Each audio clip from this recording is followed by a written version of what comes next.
We have team coverage of the aftermath of the severe weather this morning. We want to first check in with News 5's Chad Petrie, who is in Century, Florida. Good morning, Chad.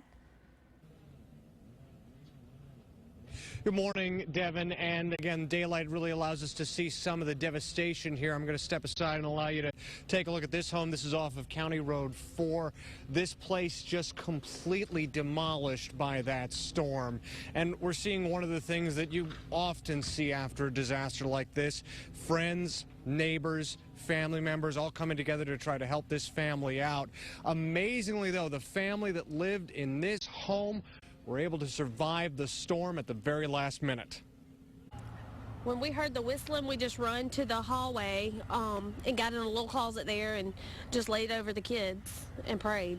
A lot of trees torn over, houses blown up, blown apart, if you will. Power pole snapped off. It looks like a war zone. That's the best way to put it. Another thing, of course, that we've seen this morning are contractors trying to put those power lines, power poles back up in operation. We've seen other people with chainsaws, buzzsaws out there trying to clear away the debris. But for the most part, we're still trying to get a handle on it. We're expecting the Escambia County Sheriff's Office to give a briefing in just a few minutes from now.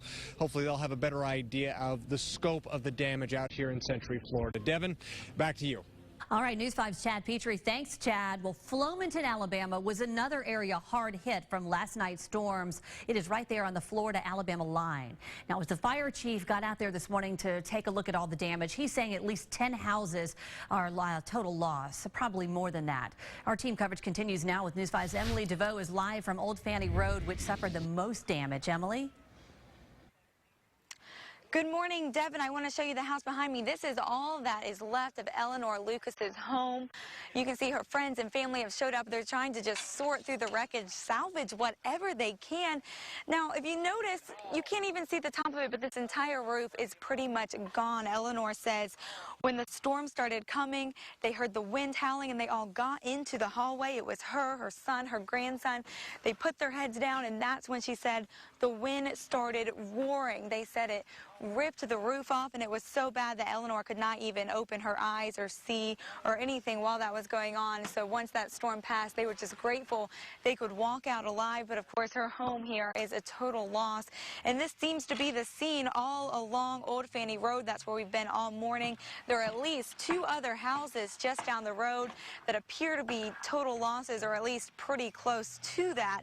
Now, crews have gotten all the trees out of the road. Most of them were out last night, but a few crews came back this morning, pushed those trees out of the road, so it's completely passable, and now just starts the cleanup process. So reporting live in Flomaton, Emily DeVoe, News 5.